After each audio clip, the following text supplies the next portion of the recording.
Assalamualaikum warahmatullahi wabarakatuh. Alhamdulillahilladzi ja'alana min ummati sayyidina Muhammad sallallahu alaihi wasallam. Asyhadu an la ilaha illallah, asyhadu anna Muhammadan abduhu wa rasuluh. Allahumma fassalli wa sallim wa barik ala hadzal nabiyil karim wa ala alihi wa ashabihi wa li baitihi ajma'in. Amma ba'du. Puji syukur kehadiran Allah Subhanahu wa taala. Salawat salam mari kita kirimkan kepada hadirat baginda Nabi Muhammad sallallahu alaihi wasallam. Sebelumnya kita sudah mengkaji, ini judul kitabnya mungkin sudah ada yang terjemah atau belum ya? Khasa'isul Ummah Al-Muhammadiyah, keistimewaan umat Nabi Muhammad sallallahu alaihi wasallam.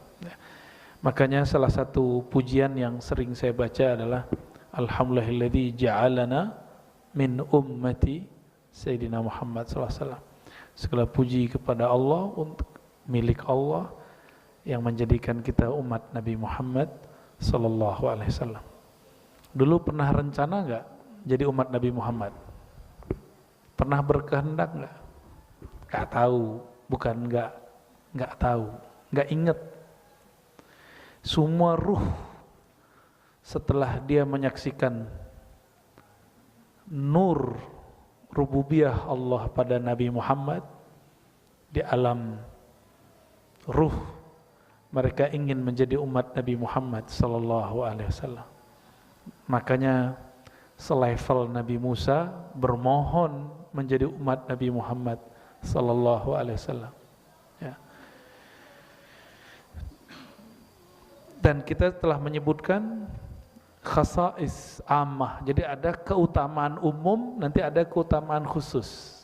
Ini masih keutamaan umum. Keutamaan umum ada beberapa, ya, kita sudah bacakan kemarin 4 Pak ya, yang mencatat. Yang pertama itu Raf'ul Isr, diangkatnya beban-beban berat di masa-masa umat-umat terdahulu dan tidak berlaku di umat ini. Saya tidak usah ulang, silakan ikuti, mungkin masih ada rekaman kajian lamanya ya. Yang kedua, di antara semua umat yang mendapat anugerah rahmah yang khusus, rahmah kasih sayang yang khusus, itu umat Nabi Muhammad sallallahu alaihi wasallam. Dan yang ketiga, ja'alahum ummatan wasata. Allah jadikan kita umat wasata. Kita ini bukan umat pertengahan secara time waktu. Tapi wasata itu artinya umat pertengahan secara sikap, akhlak dan ajaran. Maka aneh jika masih ada orang-orang saklek, ngaku umat Nabi Muhammad tapi saklek, apapun mazhabnya, apapun alirannya. Ya. Saya ngira cuma ahli fikih dulu yang saklek sebagian. Ternyata ada juga orang bertorikot, bertasawuf, ngakunya saklek juga. Ya. Jadi ketika dulu kita menyampaikan bahwa hakikat itu asal, syariat itu furu, cabang, maka syariat mengikuti asal. Itu banyak yang protes karena nggak ngerti, ngakunya pembaca kitab tasawuf. Tapi ya sudahlah, karena kita tidak mau banyak polemik, karena debat itu bukan salah satu karakter umat Nabi Muhammad, itu karakter Bani Israel. Kita nggak usah debat, ya, baca ajalah kitabnya, ya. Ya, saya mengatakan asy-syari'atu tabi'atun lil haqiqah, itu enggak salah, sesuai dengan perkataan itu. Nah, sikap moderat kita nanti akan menumbuhkan yang inti itu hakikatnya. Nah, syariat itu nanti akan mengikut. Ya. Karena sudah begitu, maka yang keempat, yusrul syariah al-Muhammadiyah, kemudahan syariat Nabi Muhammad sallallahu alaihi wasallam. Jadi jangan lagi ada yang saklek. Tapi bukan berarti kita tidak pendirian. Kita pendirian. Untuk akidah kita tiada tawar-menawar. Tapi ungkapan kita tidak tawar-menawar bukan berarti kita tidak toleransi, bukan berarti kita berdada sempit, bukan. Bukan juga.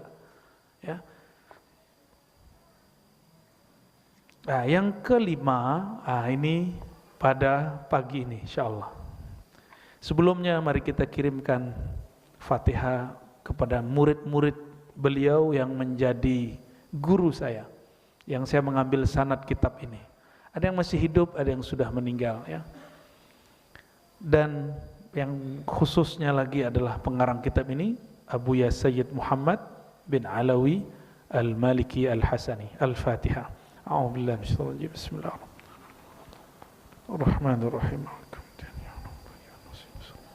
Shiratal ladzina an'amta 'alaihim ghairil maghdubi 'alaihim waladdallin. Keistimewaan umum yang kelima umat Nabi Muhammad, yaitu umat kita, apa itu? Kamalus syari'atul Muhammadiyah, kesempurnaan syariat Nabi Muhammad sallallahu alaihi wasallam. Bab ini sering disalahfahami oleh orang-orang yang ekstrim dan tekstual untuk mempersempit agama. Padahal ini adalah keluasan beragama. Coba kalau dibacakan sempurna, ayat apa yang paling sering teringat? Surat Al-Maidah ayat berapa? Al-Yauma Akmaltu itu ayat berapa? Ayat 3. Itu ayat panjang, turun 3 kali dan terpisah-pisah. Bagian pertama, pertengahan, terakhir, digabung jadi satu. Al-Yauma Akmaltu lakum dinakum, ya. Wa atmamtu alaikum ni'mati wa raditu lakumul Islam madina. Coba perhatikan. Hari ini, kata Allah, ini turun tahun ke-10 Hijriah. Al-Yaum, hari ini berarti tahun ke-10 Hijriah. Akmaltu lakum, aku telah sempurnakan bagi kamu dinakum, dinmu, agamamu yang sempurna. Aku sempurnakan nikmatku, aku ridhoi Islam sebagai agama. Coba hati-hati. Din itu mencakup Islam, iman, ihsan. Ini telah disempurnakan. Apa kata kawan saya pakai hadis ini, pakai ayat ini? Agama udah sempurna, gak usah ditambah-tambahi. Gak nyambung. Ya, dulu gak ada burdah-burdahan. Ngapain salat-salawatan? Agama udah sempurna. Agama sempurna, akal ente belum sempurna. Ya, kita gituin ya kalau ada orang ngomong begitu. Ya, nggak ada, ini bid'ah. Agama sudah sempurna. Ayat ini tidak berkaitan dengan bab bid'ah. Ayat ini berkaitan dengan misi Rasulullah telah selesai.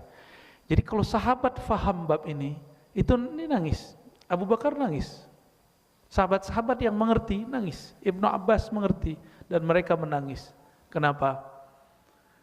Misi Rasulullah selesai, berarti beliau akan berpulang ke hadirat Allah Subhanahu wa taala.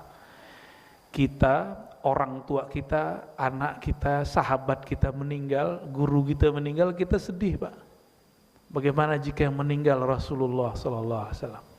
Sahabat sudah ngerti, dan yang paling mengerti Sayyidina Abu Bakar As-Siddiq radhiyallahu taala anhu. Begitu juga putrinya Sayyidah Fatimah. Karena Sayyidah Fatimah Nabi lah yang ngasih tahu. Nabi yang kasih tahu, saya akan berpulang, habis itu kamu. Ya, kalau antum dikabarin gitu gimana? Nyesel nanya ya. Ya. Jadi yang sempurna agamanya, pemahamannya belum tentu sempurna. Ya, coba antum lahir udah ngerti agama belum? Belum. Coba tahun-tahun kemarin ngerti agama nggak? Beda mungkin. Sebelum pandemi mas, setelah pandemi beda. Berarti yang belum sempurna apa? Pemahaman kita, agama ini sudah sempurna. Tapi kita lahir, kita nggak kenal agama. Maka kita nggak boleh menghukumi orang yang sekarang terlahir dan di keluarganya beragama Kristiani, Hindu, Buddha. Status kita sama awal lahir. Bedanya dia lahir di lingkungan seperti itu, kita lahir di lingkungan Muslim. Tapi jangan sampai kita berakhlak sama seperti mereka dulu berakhlak.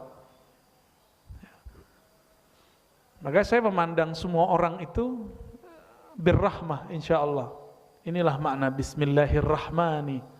Memandang semua makhluk dengan Rahman, Ar-Rahim, dan semua orang mukmin dengan Rahim. Itu dua hal yang berbeda.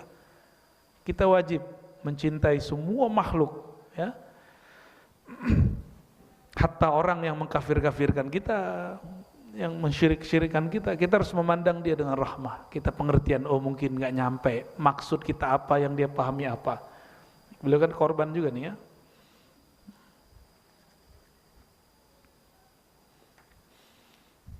Apa kata Abu Said Muhammad? Hadza i'lanun sharih min al-haq tabaraka wa ta'ala bi ikmalil aqidah wa ikmalis syariah. Ini pernyataan tegas dari Allah Subhanahu wa taala bahwa akidah dalam agama ini, syariat dalam agama ini telah sempurna. Ya. Baik dulu, sekarang atau nanti, agamanya sempurna. Tapi lagi-lagi pemahamannya belum sempurna. Ya.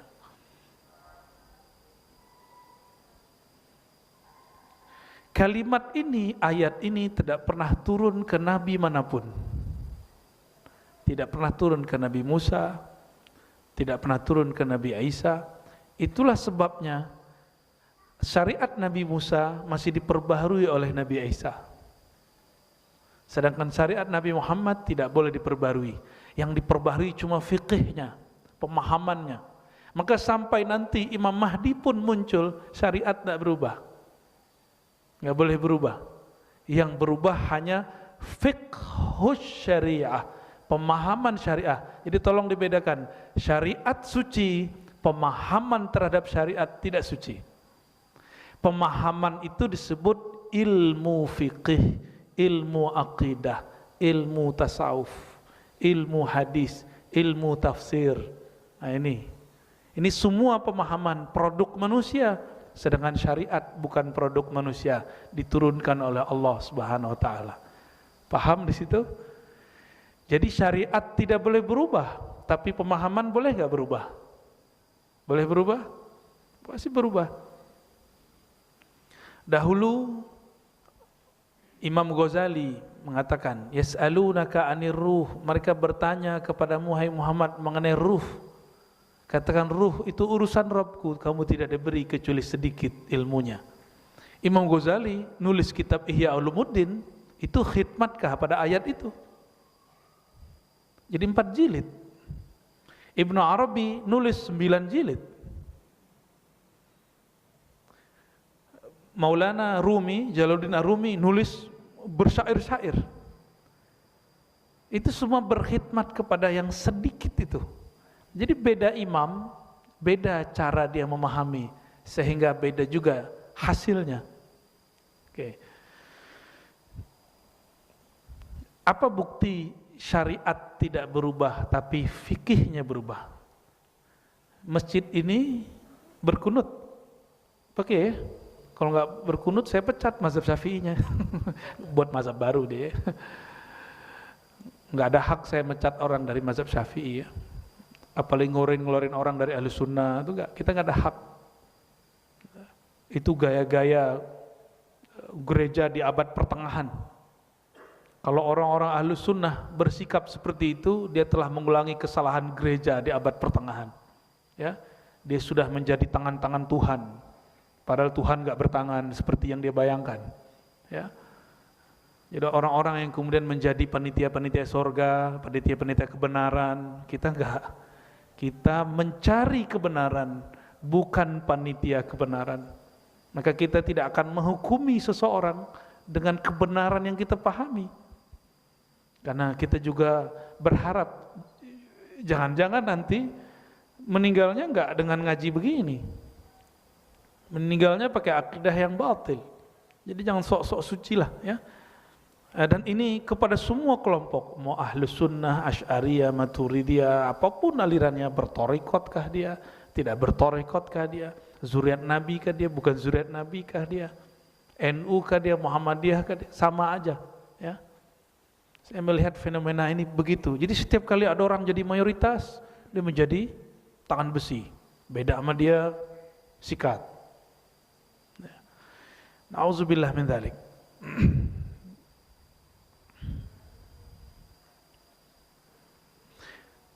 Imam Syafi'i sama-sama baca hadis. Hadis salat subuh. Gurunya juga baca hadis salat subuh, Imam Malik. Murid dia, Imam Ahmad bin Hanbal, baca hadis.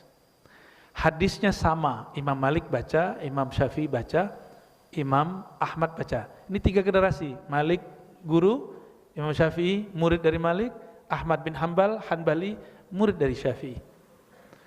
Tapi hasilnya lain. Imam Malik tidak baca basmalah baik dijaharkan ataupun disirkan. Tapi mazhab ini sudah direvisi oleh murid Imam Malik. Sekarang mereka masih baca tapi sir. Kalau dulu enggak. Jadi Imam Malik membid'ahkan baca basmalah dalam sholat. Hadisnya sama loh.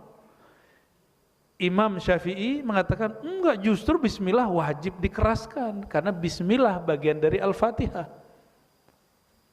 Imam Ahmad balik lagi, dibaca tapi disirkan.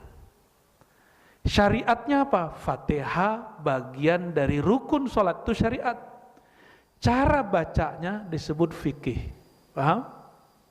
Muncullah cara baca Imam Malik, cara baca Imam Syafi'i, cara baca Imam Ahmad. Syariatnya sholat wajib, Al-Fatihah wajib. Coba perhatikan lagi. Imam Malik mengatakan cukup baca Fatihah sekali dalam semua rakaat untuk makmum, sah sholatnya. Imam Syafi'i tidak. Setiap rakaat baca Fatihah. Imam Ahmad kalau kita bermakmum gak wajib baca. Imam yang baca. Tuh, dalilnya sama. La salata liman la yaqra bi Fatihatil kitab. Tidak sah salat orang yang tidak baca Al-Fatihah. Hadisnya sama, tapi fikihnya berlain. Mulai paham? Maka fikih itu produk manusia. Berdasarkan hadis Nabi atau ayat-ayat suci. Oke? Jadi mazhab Imam Syafi'i, kenapa muncul mazhab? Karena antum gak sanggup baca hadis Nabi seperti Imam Syafi'i, gak sanggup baca Quran seperti Imam Syafi'i. Maka beliau merumuskan, kalau gak sepakat buat mazhab sendiri aja, boleh kok. Cuma siapa yang ikut ntar? Ya. Ada kawan saya, dia kalau sekarang disebut dengan Qur'ani ya, tapi anti sunnah. Waktu saya khutbah menceritakan kisah Nabi, apa kata dia? Ente baca-baca hadis, itu enggak sahih, enggak ada hadis yang sahih. Yang sahih cuma Quran. Saya senyum, itu aja udah istilah yang salah. Al-Quran itu bukan sahih.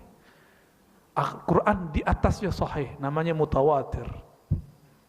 Ya, di atas sahih. Mutawatir itu ditransmisikan, diriwayatkan oleh banyak orang. Kalau sahih belum tentu.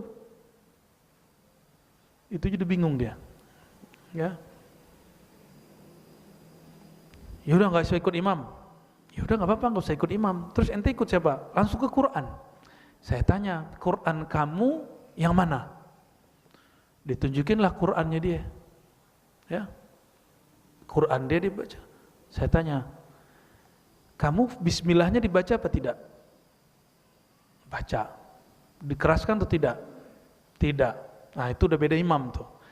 Yang meriwayatkan Quran namanya Imam Asim. Imam Kisai, Imam Nafi'. Kamu Qur'annya riwayat yang mana? Jadi dia mengira kalau langsung ke Qur'an gak lewat imam, berarti langsung ke Allah.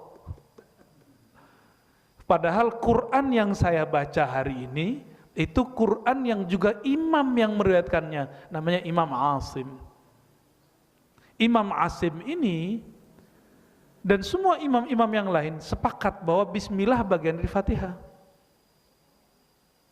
Imam Syafi'i mengerti ilmu qiraat. Apa kata Imam Syafi'i? Kalau bismillah bagian Fatihah wajib dibaca di dalam sholat jahar. Itu sejarahnya. Beda-beda tuh. Nah, ini namanya mazhab. Saya ulangi. Syariat dari Allah suci. Fikih mazhab itu kesimpulan pemahaman para imam dalam membaca Al-Quran dan Sunnah. Maka fikih bukan tandingan Quran. Jadi keliru orang mengatakan gak usah ikut imam, langsung saja kepada Allah. Berarti dia sedang mengadu-adu antara Quran dan mazhab, hadis dengan mazhab. Itu keliru besar, ya, fatal, keliru besar itu. Kejahilan yang dibuatkan pengajiannya, ya.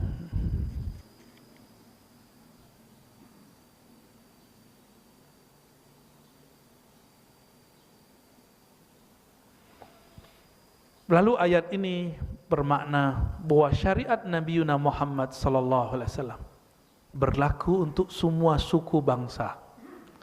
Jadi agama yang agamanya turun kepada semua suku bangsa cuma ajaran Nabi Muhammad sallallahu alaihi wasallam. Nabi Adam bagaimana? Nabi Adam istrinya cuma Sayyidatuna Hawa yang kita tahu. Enggak tahu ada istri yang lain apa enggak. Apakah ada istrinya di kalangan jin? Saya nggak tahu ya. Belum ketemu riwayatnya. Kayaknya ketemu riwayatnya nggak? Nabi Adam punya istri jin gitu. Aneh belum ketemu juga soalnya. Soalnya ada yang ngaji begitu sekarang ya. Kalau dia punya data silakan, nggak ada masalah. Tapi kalau nggak punya data jangan mengada-ada terhadap baginda Nabi Adam alaihissalam.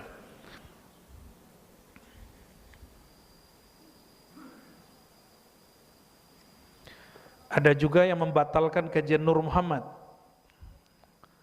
Nggak usah ngaji-ngaji Nur Muhammad, agama sudah sempurna. Nggak nyambung. Ya, justru kajian Nur Muhammad itu telah muncul di zaman sahabat. Yang ngomong Ibnu Abbas, murid Ibnu Abbas. Ya, banyak orang-orang nggak nyambung hari ini tapi ceramah. Ya. Saya berdoa kepada Allah semoga lisan ini dijaga oleh Allah SWT dan kita dijaga akidahnya. Amin ya rabbal alamin. Ya.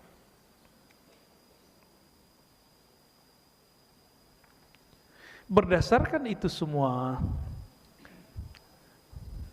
tatajaddad fiqh syariah wala tatajaddadu syariah. Ya. Yatajaddadu fiqhuhu wala tatajaddad syariatuhu. Gitu kira-kira kalau diungkapkan. Berubah, berkembang pemahamannya, tapi ayatnya itu saja.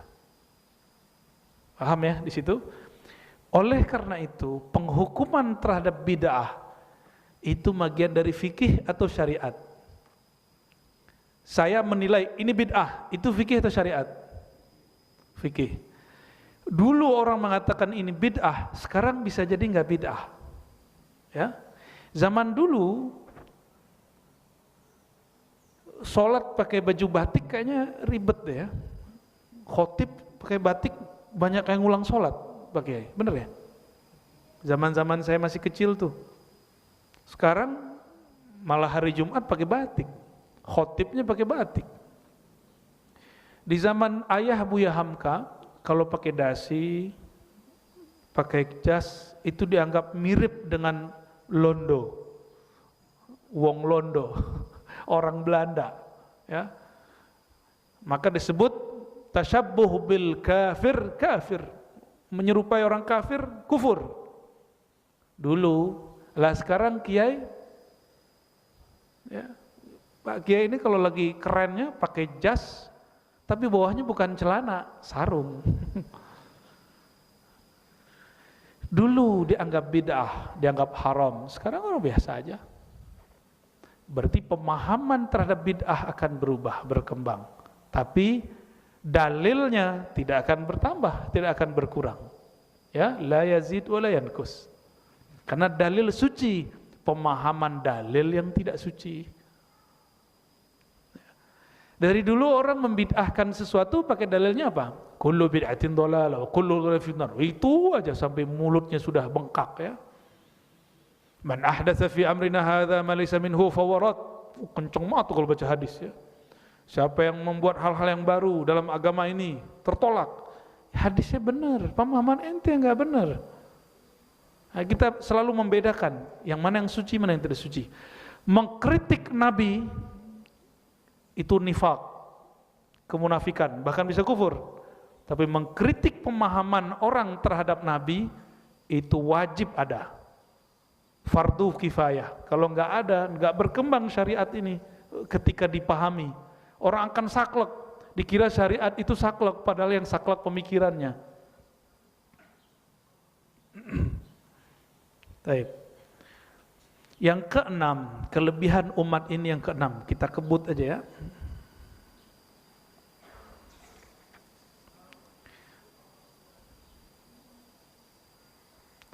Jaminan cahaya bagi umat Nabi Muhammad. Nah, ini ada ayatnya dan hadisnya. Surat At-Tahrim ayat 8. Coba perhatikan, di hari kiamat semua orang hina kecuali dua kelompok. Al-Anbiya wal Mu'minun, dua aja. Yauma la yukhzillahu an-nabiyya walladzina amanu ma'ah. Pada hari, yaitu hari kiamat, Allah tidak menghinakan, tidak menelantarkan Nabi dan orang beriman. Ada syaratnya, ma'ahu, bersamanya Nabi. An-Nabi di sini siapa? An-Nabi pakai alif lam. Nabi Muhammad sallallahu alaihi wasallam. Nah, ini kekhususan Nabi Muhammad sallallahu alaihi wasallam. Nama beliau hanya disebutkan di Quran mim ha mim dal Muhammad. Nama jasadnya hanya 4 kali. Selebihnya nama nubuatnya An-Nabi, Rasul, Rauf, Rahim, Muzammil, Muddathir, itu nama Nabi semua. Ya. Bahkan ada tafsir beberapa ulama, ya, wal asr. Itu wal asr kan kita mengartikannya demi masa. Ya. Demi waktu. Tapi al asr itu siapakah yang ada di waktu itu? Nabi Muhammad sallallahu alaihi wasallam. Berarti demi Muhammad yang ada di waktu asar. Asar itu masa alam semesta di akhir-akhir ini. Kita udah di asar semua, Pak. Ini sudah puncak peradaban. Karena sudah puncak, dia tinggal turun. Ya, masih ada satu puncak lagi, Imam Mahdi belum. Ya, kita nggak tahu kapan rahasia Allah ini Allah buka nanti. Ya. Cuma nggak tahu nanti ketika dia keluar, apakah kita masih tasdik atau bukan? Wallahu a'lam bishawab. Ya. Nabi bisa turun, ya kali ada yang nggak percaya. Dan di tengah ayat dikatakan nuruhum yas'a baina aidihim, cahaya mereka. Padahal ini cahaya dari Allah. Hum, mereka, merekanya siapa? An-Nabi dan orang beriman yang bersama Nabi. Berarti cahaya orang beriman ngikutin siapa? Ngikutin Nabi. Maka nur ini, nurun Nabi wallazina amanu ma'ah. Nurnya Nabi, namanya Nabi itu siapa? Muhammad. Bernamalah Nur Muhammad sallallahu alaihi. Jadi kerjaan Nur Muhammad ada di Quran. Sekarang nur itu tersimpan di dada antum, gak keluar, gak keluar. Dia hanya keluar lewat akhlak, lewat senyum, lewat husnuzan. Itu keluarnya. Nanti pada hari kiamat cahaya itu Allah buka, dan siapa saja yang Nur Muhammad itu masih hidup di dalam kalbunya, tidak padam, dia akan dilihat oleh Allah Subhanahu wa taala. Ya, nuruhum yas'a baina aydihim, cahaya mereka terlihat ada di hadapan mereka memancar.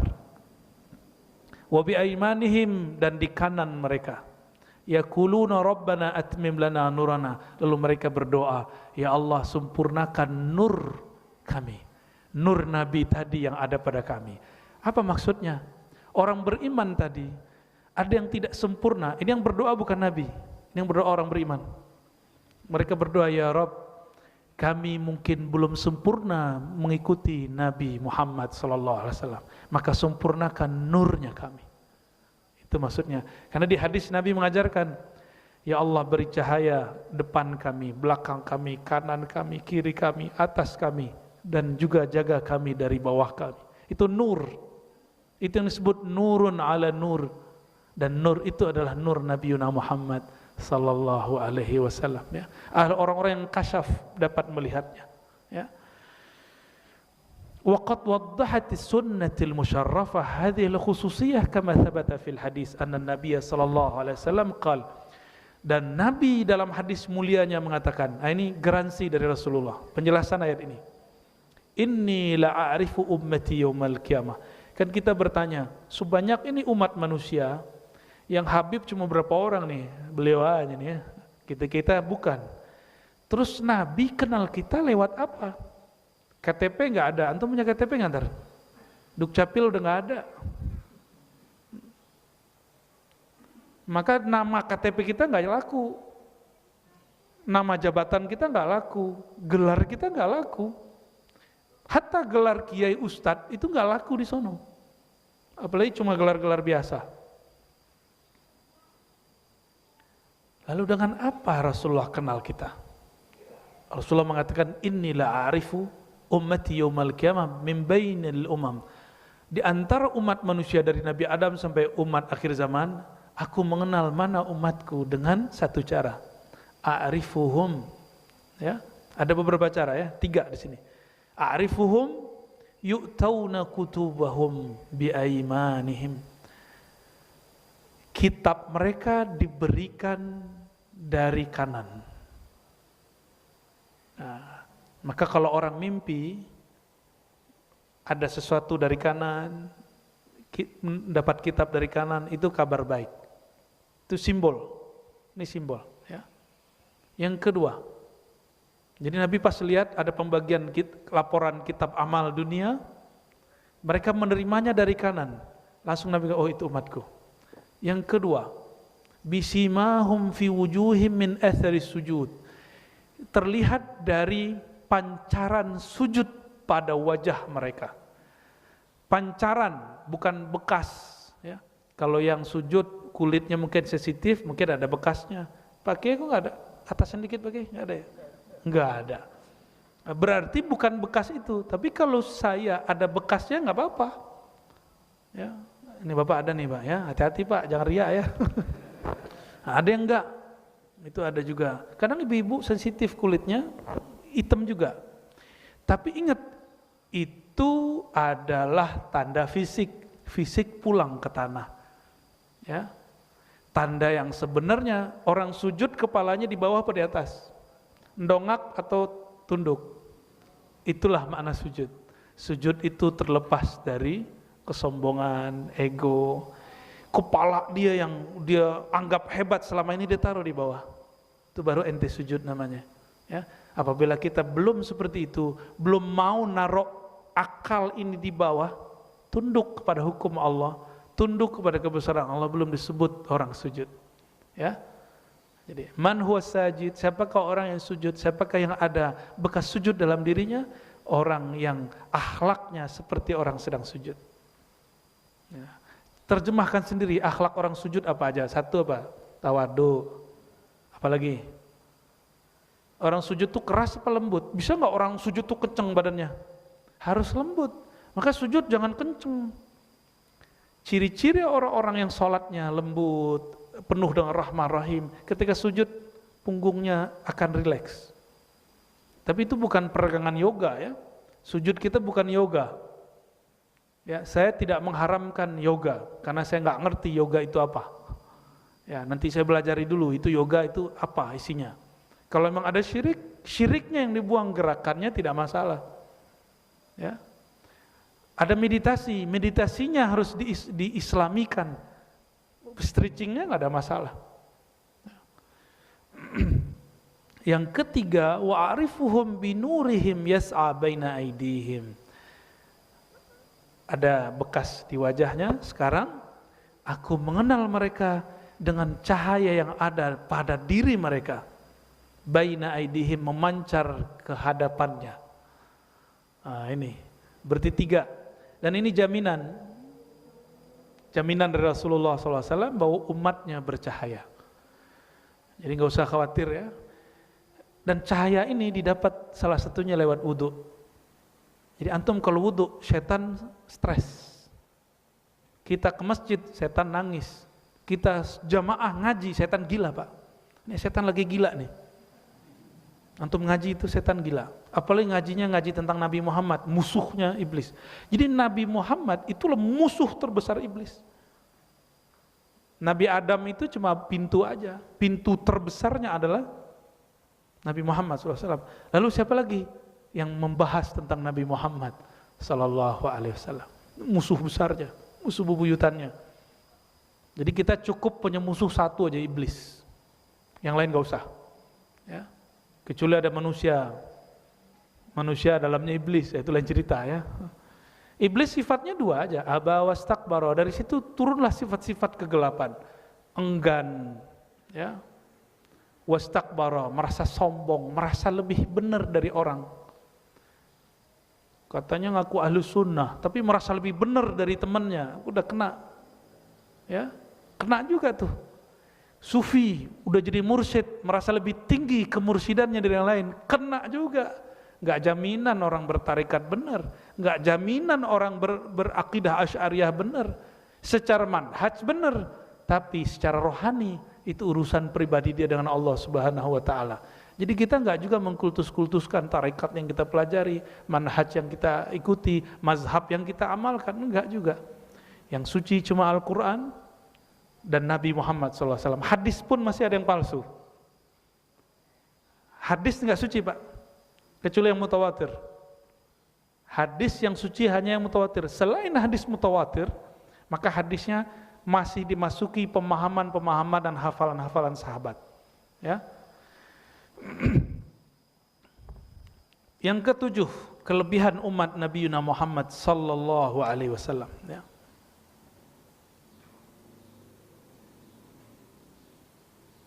Disebut khair ummah, sebaik-baik umat.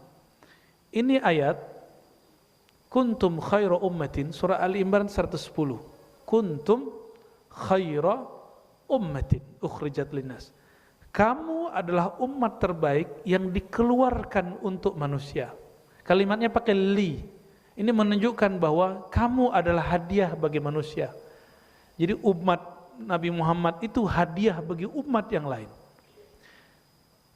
Linnas, bagi manusia, ya. Ta'muruna bil ma'ruf. Apa karakter umat Nabi Muhammad terbaik? Ini terjemahannya kita harus upgrade. Ta'muruna bil ma'ruf, kita sering mengartikan amar ma'ruf. Yang terbayang amar ma'ruf nyuruh-nyuruh. Salat. Nah, itu yang terbayang sama kita. Bukan begitu ta'muruna bil ma'ruf.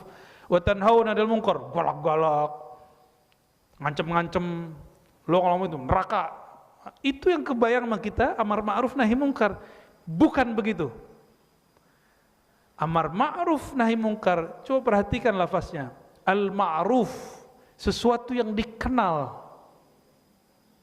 Orang ini belum kenal apa yang kita maksud, terus kita bentak, itu belum ma'ruf. Anak kita sudah ngerti bahwa sholat itu wajib, terus kita bilang, Dek, sholat ya. Nah, sholat, ayo ke masjid, itu namanya amar ma'ruf. Tapi dia belum ngerti. Ayo ke masjid, dia bingung. Emang masjid kenapa? Emang puasa kenapa? Tiba-tiba langsung dibom, kayak di Bali. Kan bingung tuh orang. Belum didakwahi, belum diajak ngobrol, tiba-tiba dibom. Dia pas bangun di alam kubur kan dia bingung, ya Tuhan, Saya belum sempat ngaji. Ya. Tiba-tiba ada orang yang katanya kenal engkau ngebom saya. Makanya yang tukang ngebom itu Pak, itu dosanya luar biasa, walaupun dia bawa nama agama. Dan dia akan nanggung siapapun yang dia bunuh. Nanggung nasibnya, sanggup nggak ntar tuh? Jadi hati-hati antum ya, jihad itu beda dengan kejahat. Ya. Jihad bukan jahat. Nah, ini yang PR kita ke depan ya, sangat banyak PR kita ke depan. Jadi ta'muruna bil ma'ruf, mengajak orang kepada kebaikan yang saya dan dia sama-sama sudah faham. Itu namanya ma'ruf. Ma'ruf kata objek, ma'ruf maf'ul. Masdarnya urf, urfan. Urf dalam bahasa usul fikih diartikan tradisi yang sudah diketahui. Maka ta'muruna bil ma'ruf, mengajak orang dengan tradisi kebaikan yang dia sudah kenal. Bukan tradisi semua ya, tapi tradisi yang baik. Wa tanhauna 'anil munkar, dan kalian melarang mereka dari yang mungkar. Tanhauna juga berarti menghentikan. Bisa juga preventif. Preventif itu sebelum terjadi kita halangi dulu. Itu tanhauna. Apa arti munkar? Secara harfiah munkar apa? Dalam bahasa Arab ada namanya nakirah. Umum. Belum dikenal secara detail. Itu munkar. Maka kalau disebut tanhauna 'anil munkar, melarang dari hal-hal yang dia diinkari karena belum dikenal kebaikannya, itu disebut munkar secara harfiah ya. Dan di dalam bahasa agama yang dilarang Allah, amma nahahullahu tabaraka ta'ala. Dan coba perhatikan, lebih dahulu ma'ruf atau munkar? Lebih dulu ma'ruf atau munkar? Ya. Maka metode ulama-ulama masuk ke negeri ini, ulama wali 9, dan itu sejarah semuanya sepakat. Ulama-ulama kita dulu mengislamkan negeri ini tidak perlu perang. Tidak perlu perang. Cuma negeri kita Pak. Masuk ke Eropa, perang. Tapi masuk ke Indonesia, dan negeri ini, negeri paling besar Islamnya sedunia. Bapak coba lihat peta Indonesia, itu sama dengan Eropa dari ujung ke ujung.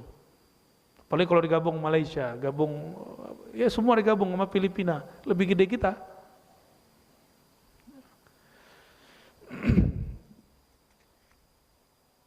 Antum tuwaffuna sab'ina ummatan antum khairuha wa akramuha 'ala Allah azza wajalla. Ada 70.000 umat.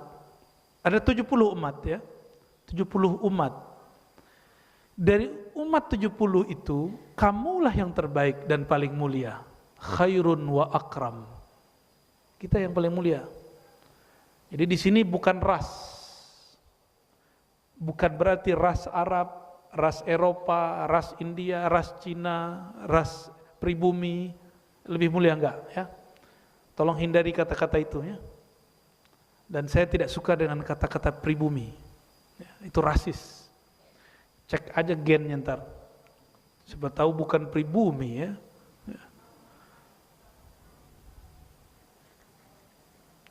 Lalu karena sebaik-baik umat, Nabi menambahkan, u'titu ma lam yu'ta ahadun minal anbiya. Ada kekhususan pada diri Nabi. Ini hadisnya, hadis riwayat Imam Ahmad. 1. Nusirtu birru'bi.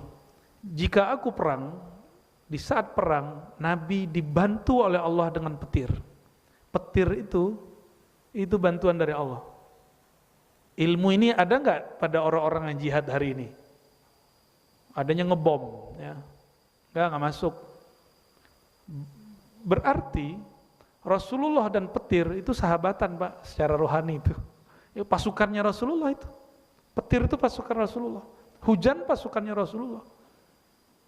Karena dulu di beberapa kelompok musyrikin, mereka takut perang kalau ada petir. Dan Nabi biasa kalau mau perang minta supaya dikirim petir itu. Orang Islam kalau ada petir nggak ketakutan. orang yang bertauhid. Tapi yang tidak bertauhid kalau ada petir gimana? Ada ketakutan. Kita biasa aja. Petir fenomena alam itu tentara-tentara Allah Subhanahu wa taala. Tentara itu jangan dibayangkan seperti militer ya. Tentara itu enggak mesti begitu. Tentara Allah menghancurkan Namrud cukup dengan lalat kecil masuk ke dalam hidungnya, masuk ke otaknya, lalu menjadi banyak. Itu tentara Allah. Ya. Wa utitu mafatihal ard, dan aku diberi kunci-kunci bumi. Jadi Nabi tahu kunci-kuncinya bumi. Tapi Nabi ngambil enggak akses bumi? Enggak. Nabi dikasih kuncinya, tapi Nabi enggak. Nah, di saat perang Khandaq, lagi buat parit, Khandaq itu artinya parit. Di saat buat parit, ada satu batu yang tidak bisa diangkat dan dihancurkan. Maka sahabat lapor kepada Rasulullah. Sahabat badannya lebih besar, Nabi tidak terlalu besar, sedang badan Rasulullah. Cukup dipukul 3 kali hancur. Karena Nabi tahu kuncinya. Di bumi itu ada batu, ada tanah, ada tumbuhan, ada hewan. Disebut kunci bumi, Nabi bisa berdialog dengan semua yang ada di alam semesta. Masih ingat kisah yang saya sering ceritakan bahwa Nabi SAW ketika beliau jalan tiba-tiba ada onta curhat. Tuh, ontanya curhat sama Nabi. Masa antum enggak curhat sama Nabi? Tapi onta karena akalnya tidak ada, curhatnya urusan perut. Maka siapa saja yang curhat kepada Rasulullah mengadukan masalah rezekinya, mohon maaf ya, urusan perutnya, huwa wal jamalu sawa, huwa wan naqatu fi martabah wahidah. Derajat dia dan onta ya sama aja. Ya. Berarti kita ini berpikir selevel onta, tapi tubuhnya mulia manusia, jatuh-jatuhin harkat martabat itu. Jadi tolong jangan selawat level makom onta, itu marifat al-ontawiyah. Bener gak? Bener untuk level onta, level kita enggak. Ada yang lebih tinggi. Masih ingat pohon kayu yang Nabi bersandar? Levelnya lebih tinggi, ditanyain bersamaku atau masuk surga? Dia jawab surga. Masih mending. Di surga jadi orang dia. Karena ruhnya dikasih badan, ditiupkan ke badan. Bukan reinkarnasi, bukan. Hanya Allah yang tahu rahasianya. Hanya Allah yang tahu. Ruh kita ini tidak pernah dia bersatu dengan badan. Dia cuma berkaitan. Maka roh itu tidak pernah bereinkarnasi. Enggak ada. Dia ketika turun, dia bukan reinkarnasi.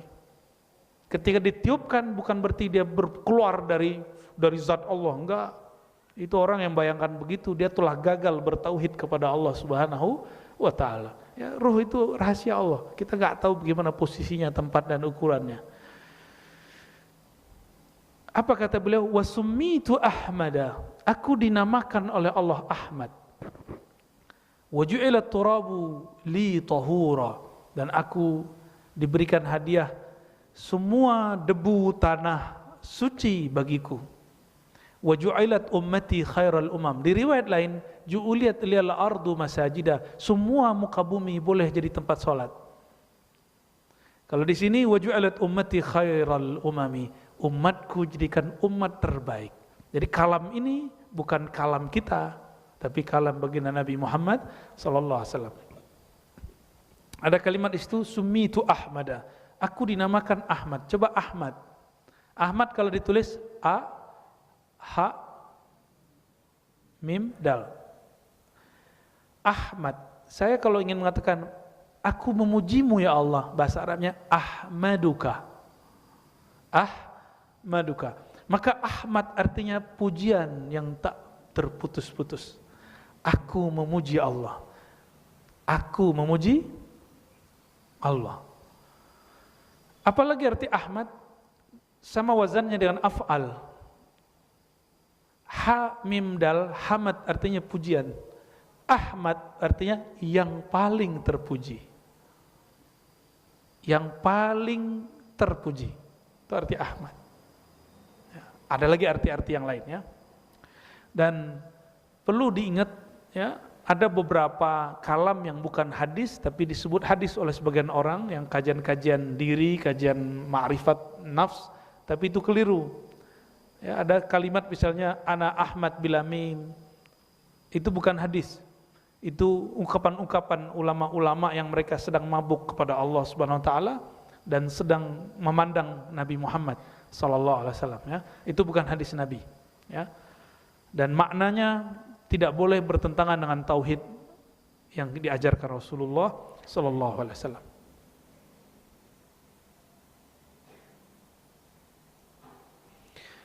Ma'ruf dan mungkar, nah ini karakter umat Nabi Muhammad. Ada kema'rufan yang zahir, ada kema'rufan yang batin. Ada kemungkaran yang zahir, ada kemungkaran yang batin. Kema'rufan kebaikan yang zahir dan kemungkaran yang zahir dapat diketahui dengan ilmu fikih. Belajar fikih. Mana yang batal, mana yang haram, mana yang najis, mana yang halal, mana yang haram, mana yang dilarang Allah. Itu kemungkaran yang zahir. Mana ketaatan yang zahir, ini ketahui. Tetapi kema'rufan yang batin, kemungkaran yang batin hanya diketahui dengan dua ilmu, ilmu akidah dan ilmu tasawuf.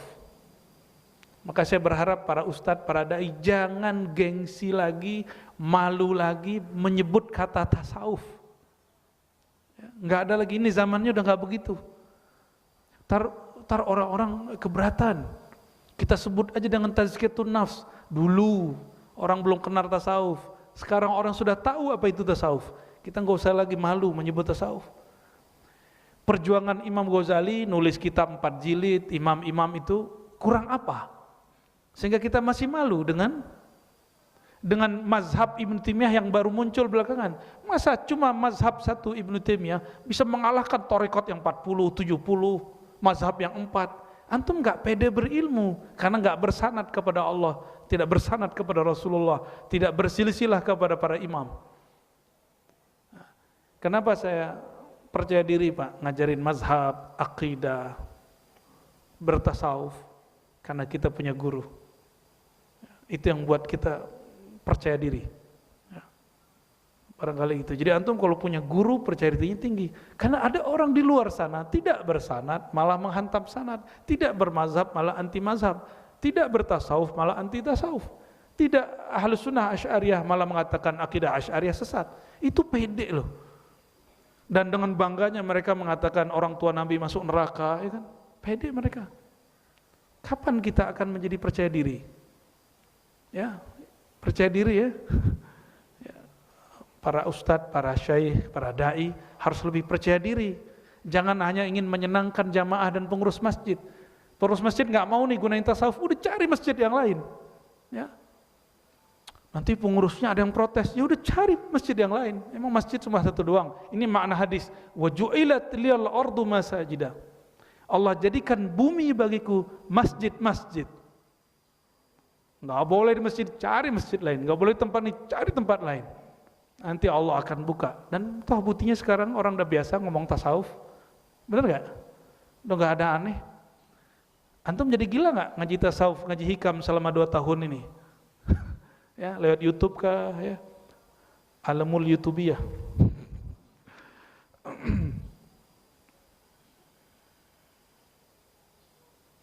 Oleh karena itu Sayyidina Umar mengatakan, kalau betul kita ingin menjadi umat terbaik, jangan hanya ngurus yang zahirnya, tapi juga batinnya ya. Kata Sayyidina Umar, man sarrahu ayyakuna min hadhil ummah falyuaddi syartallah fiha. Siapa yang ingin menjadi umat terpilih itu, maka penuhilah syaratnya. Apa syaratnya? Zahir dulu atau batin dulu? Zahir ini terjemahan batin atau batin itu ngikut yang zahir? Yang mana yang ikut? Badan ikut ruh atau ruh ikut badan? Berarti yang dibenerin kolbunya, karena disitulah ruh kita terhalang karena kolbu kita ketutup. Dan nggak mungkin kalau nggak ngaji kitab tasawuf, kitab akidah. baru enak ngaji fikihnya. Kalau nggak ngaji fikih jadi beban. Bayar zakat lagi di 2,5%, ya kan? Kepikiran mulu. Dan sudah banyak orang saya ajarin fikih zakat, itu pertanyaannya berusaha menghindari bayar zakat. Ustadz, nih gelang saya pakai, tapi sekarang saya simpen aja. Katanya kalau perhiasan yang dipakai, emas perhiasan, tidak kena zakat. Sekarapmu, ya.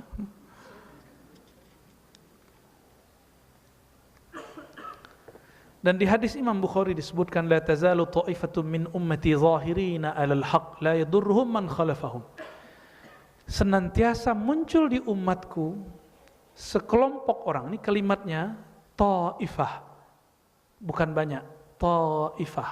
Ta'ifah itu lebih kecil dari firqah. Jadi umat pecahannya firqah. Firqah lebih kecil lagi, namanya ta'ifah. Ta'ifah ini bahasa dari kata tawaf, orang yang jalan berjuang, keliling, memperjuangkan alal haq.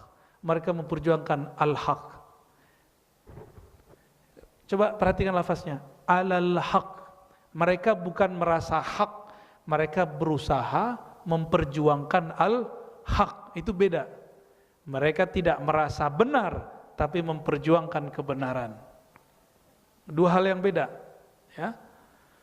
Dan manhaj kita al-haq satu, tapi perjuangan terhadap al-haq boleh berlainan. Ya, al-haq, siapa al-haq? Allah. Al-Haq menurunkan kitab yang disebut juga Al-Haq, Al-Quran. Turun kepada Nabi yang juga Al-Haq, Nabi Muhammad SAW. Itu hak-hak-hak. Kita tidak ada jaminan haknya. Walaupun saya bersanad, bapak bersanad, bersilsilah, bernasab, nggak ada jaminan. Nggak ada jaminan.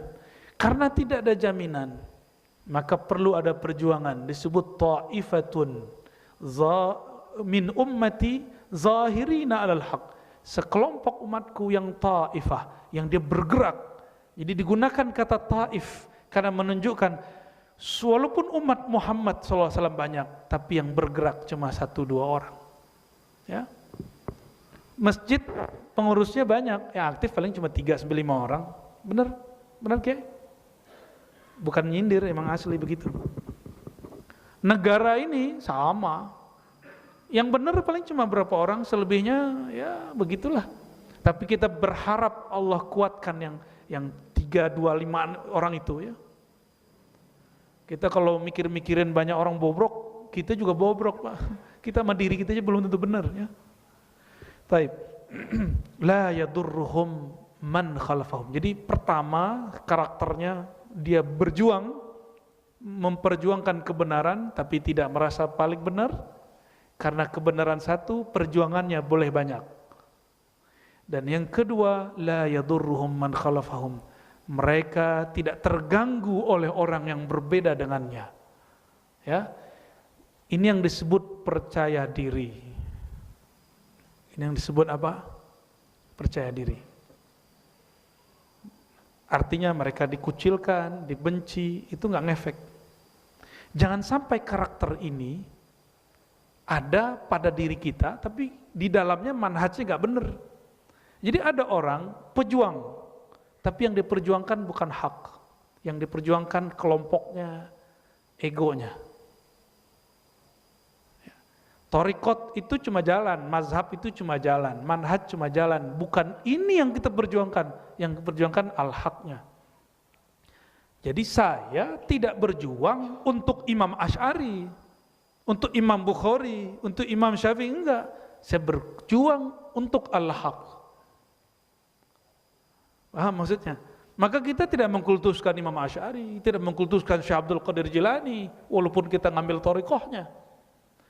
Jadi jika ada orang mengkritik thariqat kita, mazhab kita, nggak ada apa-apa, nggak marah, kita nggak marah.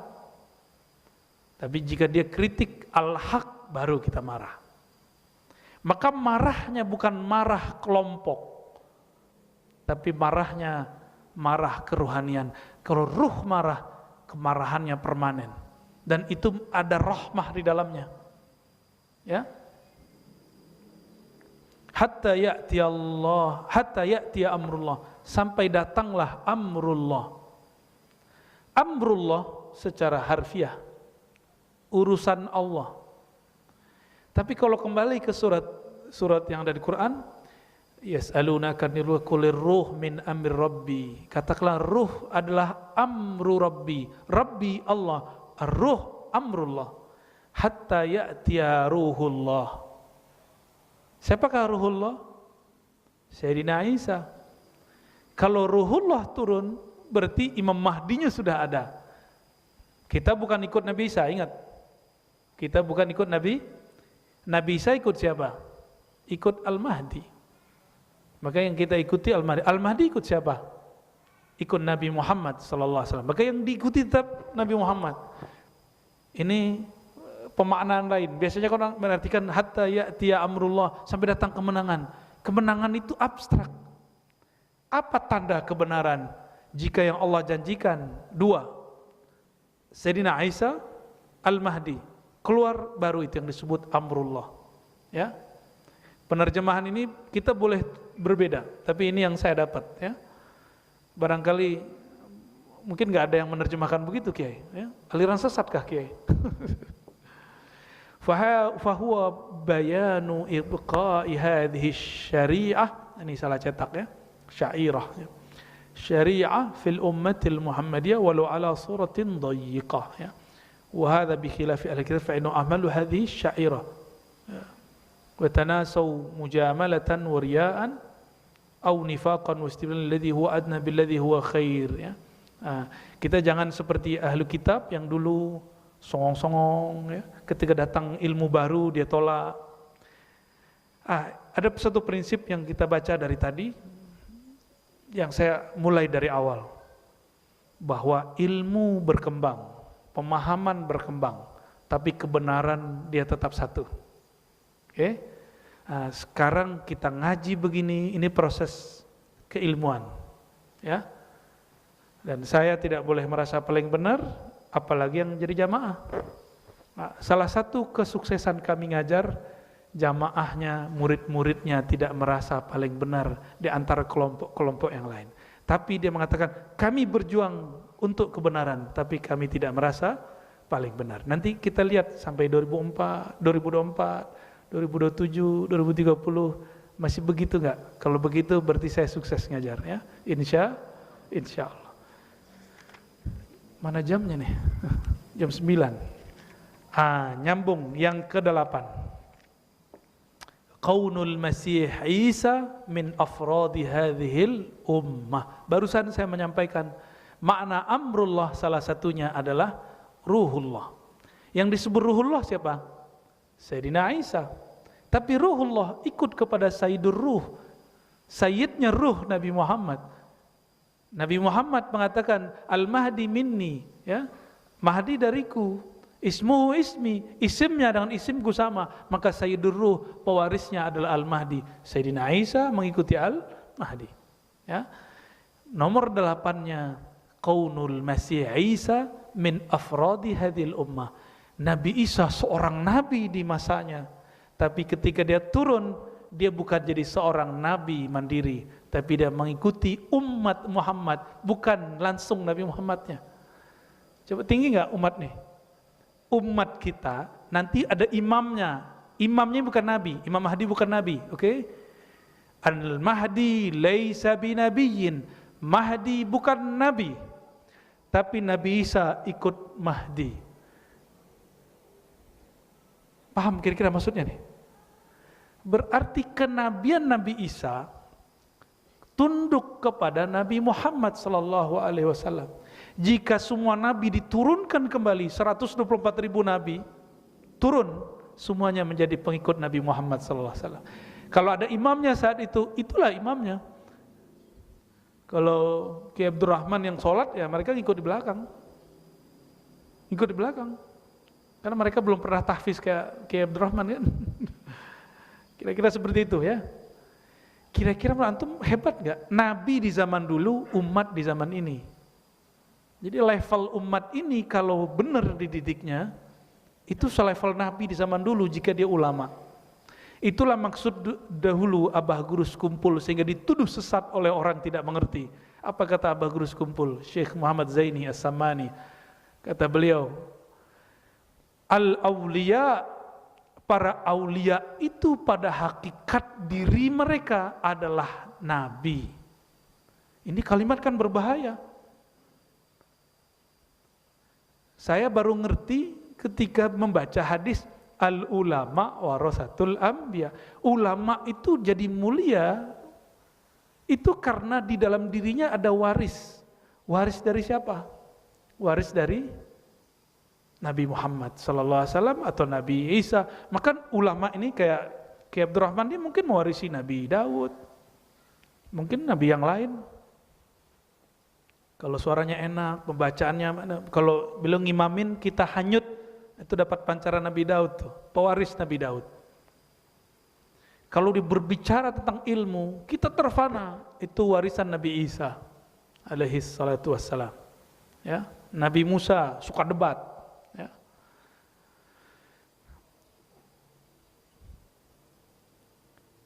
Maka yang disebut oleh Abah Guru Sekumpul itu Nabi, wali. Meninggal Nabi, sirnya Nabi ini diwarisi kepada para wali. Jadi hakikatnya wali, sirnya para nabi. Sir itu rahasia, secretnya para nabi sallallahu alaihi wasallam, ya. Ini yang paling inti di kajian pagi ini, bahwa kita mesti bersyukur kalau antum pernah kerja di satu perusahaan, ada anak perusahaan. Anak perusahaan satu, mungkin ada direkturnya.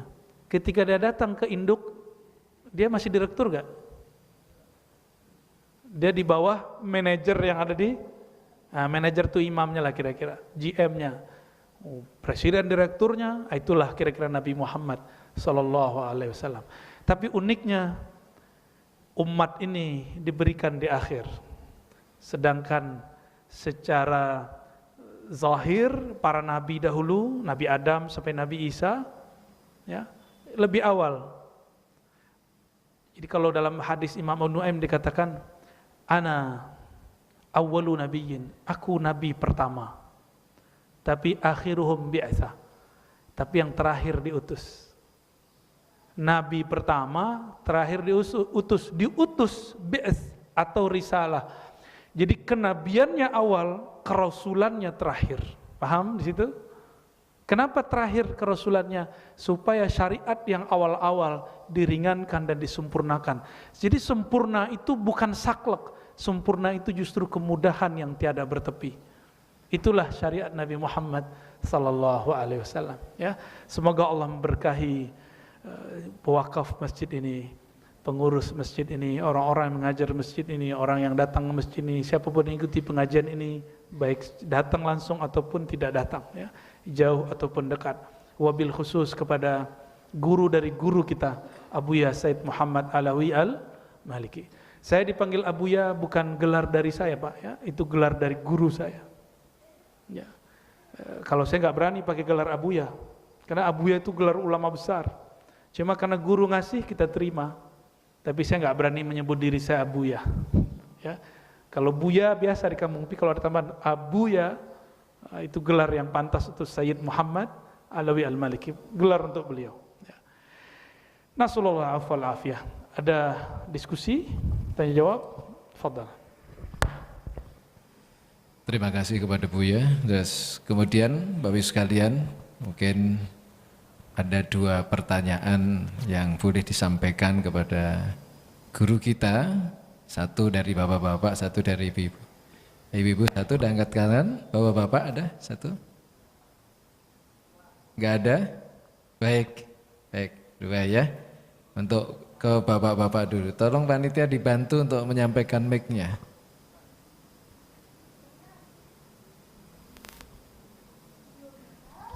Maaf, Ki. Sebutkan nama, Pak. Afan. Bismillahirrahmanirrahim. Assalamualaikum warahmatullahi wabarakatuh. Assalamualaikum warahmatullahi wabarakatuh. Dengan Umar Al-Hafiz, Buya, mohon izin bertanya dan mohon maaf sebelumnya. Di dalam surah Al-Kahfi ayat yang terakhir, Allah menjelaskan wa may yarju liqa'a rabbih falyamal amalan shalihan wa la yusyrik bi ibadati rabbih ahada. Yang jadi pertanyaannya, mohon izin Buya penjelasannya mengenai liqa'a rabbih di dunia. Apakah bentuk kita taklim di sini adalah salah satu bentuk liqa'a rabbih? Masya Allah. Syukran Buya. Ya. Assalamualaikum warahmatullahi wabarakatuh. Assalamualaikum. Nanti ada di sini tentang kekhususan Nabi Muhammad. Salah satunya adalah ru'yatu Rabb, memandang Allah Subhanahu wa taala. Ru'yatu Rabbil Izzah. Jika nabinya diizinkan memandang Allah, maka umatnya akan diizinkan memandang Allah. Nah, tadi pertanyaannya tentang akhir dari surah Al-Kahf. Jadi sirnya surah Al-Kahf itu di akhirnya. Maka ketika disebutkan siapa yang baca 10 ayat dari Al-Kahf, surah Al-Kahf, menurut saya itu 10 ayat terakhir. Wallahu a'lam bishawab. Kenapa? Kan di situ disebutkan membaca ini akan membuat seseorang selamat dari Dajjal. Betul ya? Dajjal itu misinya satu, mengalihkan manusia dari tauhid kepada syirik tanpa disadari. Dari tauhid ke syirik. Ujung ayat ini, siapakah yang menginginkan liqa'a rabbih, bertemu dengan Allah, maka hendaklah dia menyembah Allah dan tidak syirik sama sekali, beramal soleh dan tidak syirik sama sekali. Nah, ini ayatnya. Inilah yang kita sebut sirru suratil kahf, rahasia yang Allah titipkan di dalam surah Al-Kahf. Dan inilah yang membuat Al-Mahdiyin selamat, tentara Imam Mahdi nanti selamat. Itu ayatnya. Bagaimana dengan riwayat yang menyebutkan 10 ayat pertama? Kalau guru kita Al-Habib Omar, ya, walaupun saya hanya beberapa kali liqa dengan beliau, tapi kita sering ngaji dan mahabbah kirim Fatihah ke beliau. Semoga beliau mengakui kita sebagai muridnya ya. Insyaallah nanti kita juga datang ke tempat beliau. Al-Habib Omar mengartikan digabung 3 ayat atau 10 ayat awal dan akhir masuk semua. Jadi belum memilih untuk menggabung. Ya. Dan inilah rahasia daripada Al-Kahf, ayat tauhid. Tauhid yang sebenarnya itu di ujung, Pak. Maka saya sarankan kalau Jumat baca aja deh dari awal sampai akhir, ya. Kalau nggak sempat lagi safar, baru baca depan 10, belakangnya 10. Jadi untuk kita amalkan tetap digabung. Depan, belakang. Tapi kalau orang bertanya, sebenarnya rahasianya di mana? Itu di ujung. Ya, itu di ujung. Dan surah Al-Kahf ini paling unik karena menyebutkan kisah Ashabul Kahf, menyebutkan Ya'juj Ma'juj. Nanti setelah Imam Mahdi, Dajjal, Imam Mahdi, baru Ya'juj Ma'juj. Jadi Imam Mahdi itu perang 2 kali, Pak. Pertama melawan Dajjal, yang kedua melawan Ya'juj Ma'juj. Ya'juj Ma'juj itu perusak. Jadi, dan ini jangan rasis ya. Itu bukan ras ini dan ras itu, bukan. Ya'juj Ma'juj itu makhluk, dibilang manusia kayak monster, dibilang monster, mukanya ada manusianya. Dan ada yang kecil, ada yang besar. Apapun yang dia hinggapi, yang dia temui, dimakan sama dia. Ketemu tembok dimakan. Ketemu mobil dimakan. Ketemu orang, kepala orang itu dimakan. Ya'juj Ma'juj. Ya. Dan hancurnya hanya dengan doa Nabi Isa. Berjuang, ini mereka berdua kan berjuang nih. Al-Mahdi, Isa. Nah, apa yang membuat mereka doa tauhid? Imam Mahdi, Nabi Isa berdoa, doa tauhid. Itu yang membuat kita selamat. Tapi itu sudah akhir. Setelah itu semua orang beriman meninggal, Dengan satu tiupan angin, itu tiupannya bukan angin biasa, itu tiupannya malaikat maut. Siapapun beriman di kolbunya meninggal seperti dia kena angin. Emang nggak meninggal begitu? Ya, maka tasdik kepada ilmu akhir zamannya harus kuat. Ya, sehingga kolbunya betul-betul tenang. Ciri-ciri ngaji akhir zamannya benar, kolbunya tambah tenang, bukan galau, gelisah. Seandainya besok turun Dajjal, kita tetap harus kerja hari ini, kira-kira gitu. Ya, kita harus tetap ngaji hari ini, jangan takut. Seandainya besok langsung kiamat, kita tetap harus berangkat sholat zuhur hari ini. Besok-besok, yang penting sekarang. Taib. Jadi itu rahasia daripada akhir surat Al-Kahf. Ya. Nah, memandang Allah, liqa'a rabbihim, bertemu. Gak usah bertemu Allah deh, ketemu kiai aja sulit, ketemu Habib aja sulit, kecuali Habib dokter. Ketemu presiden sulit. Ada seorang santri ngomong begini, ketemu Tuhan lebih gampang dari ketemu wali. Nggak ngerti dia, ini santrinya masih bahlul ini ya. Ketemu Tuhan sholat. Emang ente bisa sholat kalau nggak mengerti ilmu kewalian? Emang orang bisa sholat, bisa bertemu Allah kalau dia nggak berguru ke wali? Nggak mungkin. Itu mungkin karena saking sulitnya dia ketemu seorang habib atau seorang kiai ya. Ketemu makhluk yang spesial pun sulit, gimana mau ketemu Allah? Tapi Allah mengatakan, inni qarib, aku sangat dekat. Nah ini, jadi Allah itu kasih silogi-silogi, siloka-siloka, kalimat-kalimat yang membuat orang-orang yang tadinya berpikir ngambang, balik lagi. Jika hambaku bertanya tentang aku, katakan aku dekat. Berarti mau ketemu Allah, harus tahu pintu kedekatan itu. Apa pintu kedekatan kepada Allah? Inna rahmatallahi qaribun minal muhsinin. Sesungguhnya rahmat Allah dekat kepada orang yang muhsin, ihsan. Rahmat Allah, siapakah yang disebut rahmat Allah? Rahmat Allah itu nama siapa? Kita kan terjemahinnya kasih sayang, itu terjemah. Siapa rahmat Allah itu? Wa ma arsalnaka illa rahmatan lil alamin. Bolak-balik di situ aja, Pak. Mau kemana-mana pergi, baliknya ke situ, ke Nabi Muhammad.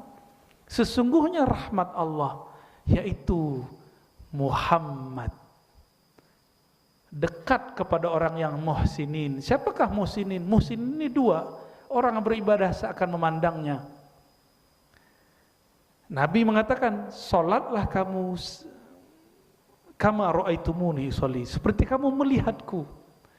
Jadi sholat yang benar itu ketika Bapak merasa berimam, rasanya dipimpin Rasulullah, baru ketemu Allah. Ya, kalau enggak ketemu Allah. Karena pintu bertemu Allah cuma Rasulullah. Karena hanya Rasulullah satu-satu zat yang pernah bertemu dengan Allah Subhanahu wa taala. Tapi kita enggak nyembah Rasul, berimam kepada Rasulullah sallallahu alaihi wasallam. Ya. Gitu, Pak. Saya nutup-nutup ini dibuka-buka lagi. Baik. Baik, untuk selanjutnya Ibu, mana tadi anak-anak? Tolong mic-nya untuk Ibu. Berdiri, Alki Majalan.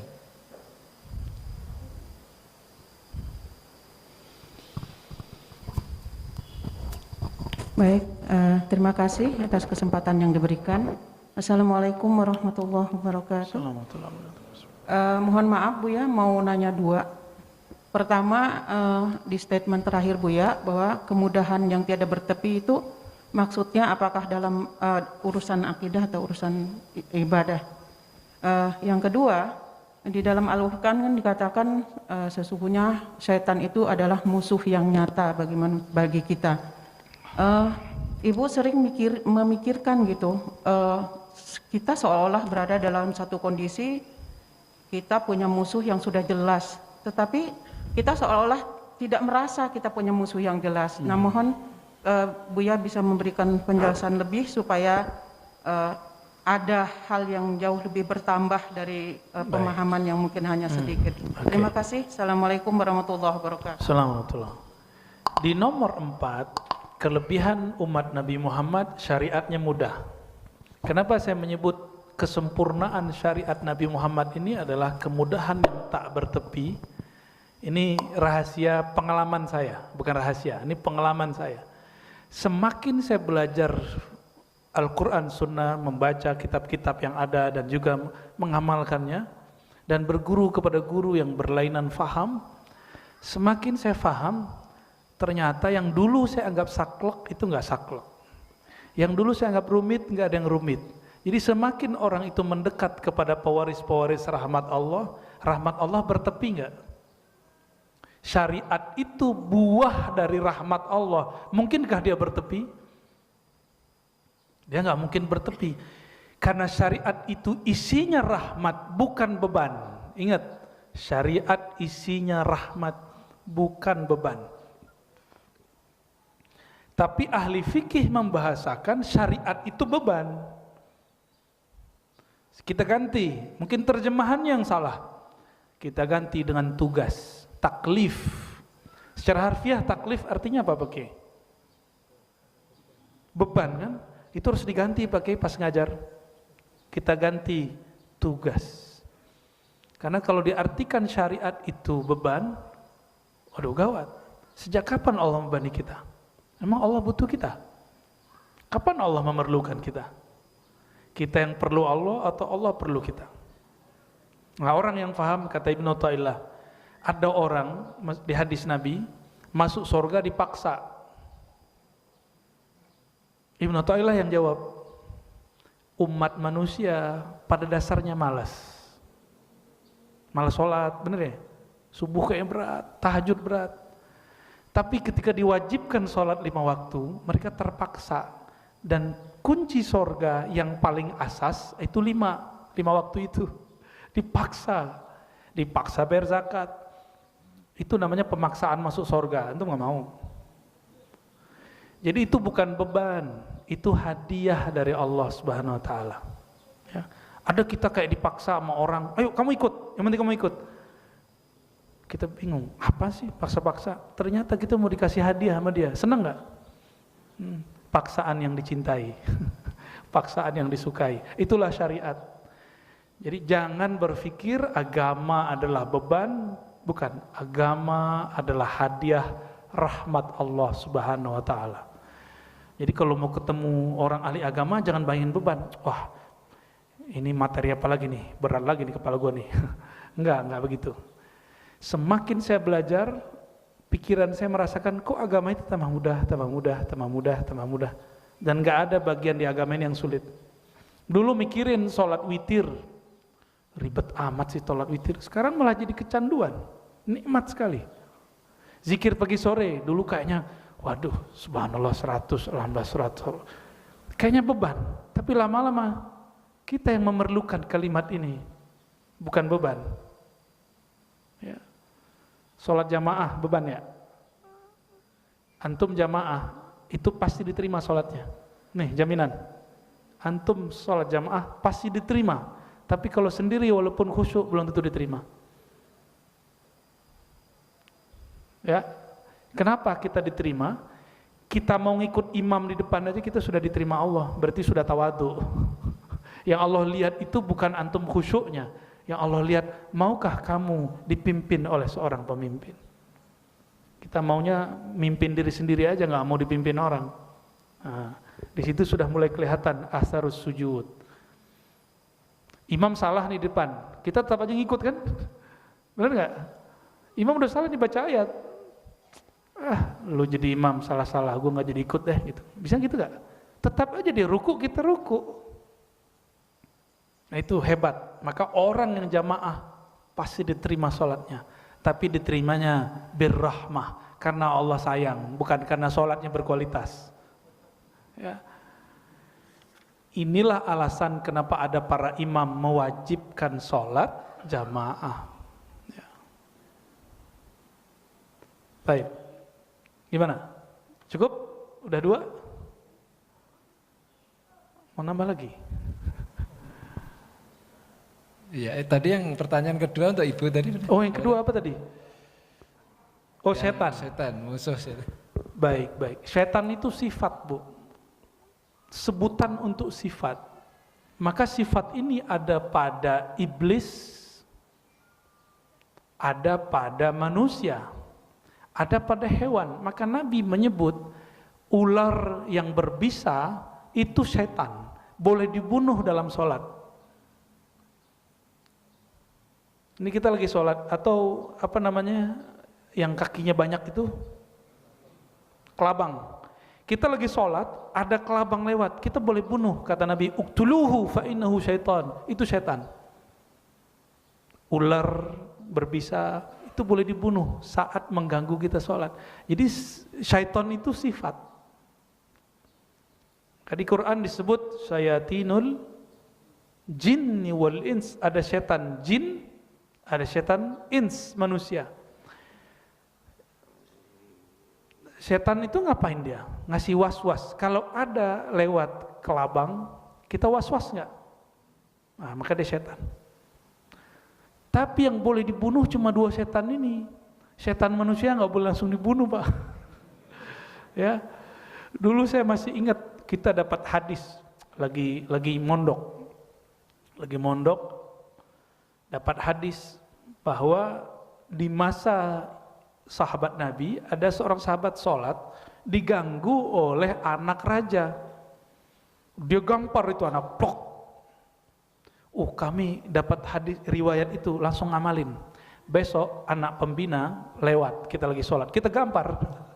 Berperkara sama pembina. Tengkar, cekcok, kita bersikeras, ini anakmu, anak pembina, setan, gitu. Kan bingung tuh. Membaca hadis tapi nggak berguru, akibat otodidak, ya. Jadi setan yang manakah yang dimaksud? Nabi mengatakan inna syaitan yajri majrad dam. Syaitan itu mengalir di setiap pembuluh darah. Dan darah itu berkumpul di mana? Di jantung, di dada kita, di paru. Paru kita kalau nggak ada jantung juga nggak jadi. Maka di sini dia. Kita lagi jatuh cinta, ini yang berdebar. Kita lagi benci emosi, ini yang berdebar. Nabi mengatakan musuh terbesarmu ada di dalam dadamu. Baina inna a'daikum ma baina janbaikum, gitu gimana kalimatnya? Gitu ya lafaznya. Hadis Tirmizi, sesungguhnya musuh terbesarmu adalah antara 2, ini disebut jan, 2 sisi, janbaikum, 2 sisimu, ini dia di dalam. Nah, apakah kita harus membunuh diri? Enggak kan? Nah, berarti kalimat setan, sikap terhadap sifat-sifat ini berlainan. Terhadap diri dengan mukhalafah, melawan. Kalau kita bangunnya sulit, lawan, ngantuknya dilawan. Suka makan, kurangi makannya. Matanya suka jelalatan, kurangi jelalatannya. Suka berprasangka, lawan prasangkanya. Itu cara ngelawan, cara membunuh setan dalam diri. Ini coba latihan hari ini, tidak berprasangka kepada orang. Siap? Ya. Ada pengemis, gak prasangka. Ada ustadz ngomong, gak prasangka. Hatta ustadznya bukan ustadz kita. Insya Allah ya.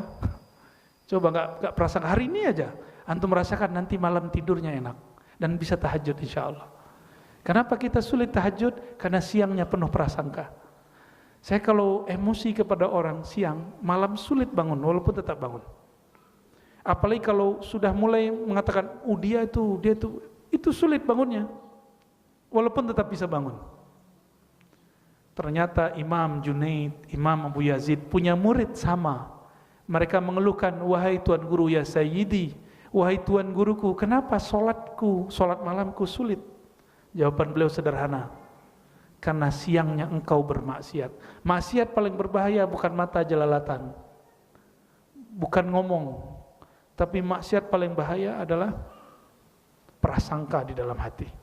Dan prasangka yang paling gawat berprasangka kepada Allah Subhanahu wa taala. Oke? Nah, jadi musuh di situ sifat. Jangan-jangan kita jadi setannya. Ya. Kita berlindung kepada Allah dari keburukan diri sendiri, keburukan yang ada di keluarga, teman, persahabatan dan semuanya. Jangan sampai was-was itu masuk. Oke? Berbaik sangka kepada semua orang. Apalagi guru kita, teman kita, keluarga. Barangkali cukup, saya lupa udah 9:30. Nanti pertanyaannya ditabung ya, Mas ya. Insya Allah bulan depan ada anak saya 100 hari, mungkin kita cari hari lain, ya. Ya, insya Allah ini salah satu basis kita nanti untuk ya. Jadi saya kalau ngaji pengajian ini nggak banyak-banyak. Pengajian masjid saya cuma beberapa. Mungkin di Cinere ini dan Puri kali ya, wallahu a'lam bishawab. Udah cuma beberapa pakai ya. Kita tutup dengan doa, Allah hazini wa likulli niyyati shalihah. Kita kirimkan Al-Fatihah untuk Nabi Muhammad SAW dan untuk diri kita sendiri, orang tua dan semua guru-guru masyaikh dan siapapun yang hadir ataupun yang mendengarkan kajian ini. Lana wa lahumul Fatihah. A'udzubillahi bismillahirrahmanirrahim. Ya Nabi.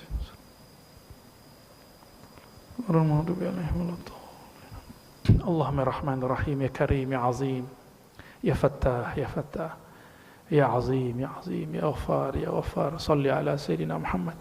Ya Allah, sampaikan salam kami, cinta kami, rindu kami kepada ruhaniyah Nabi Muhammad sallallahu alaihi wasallam.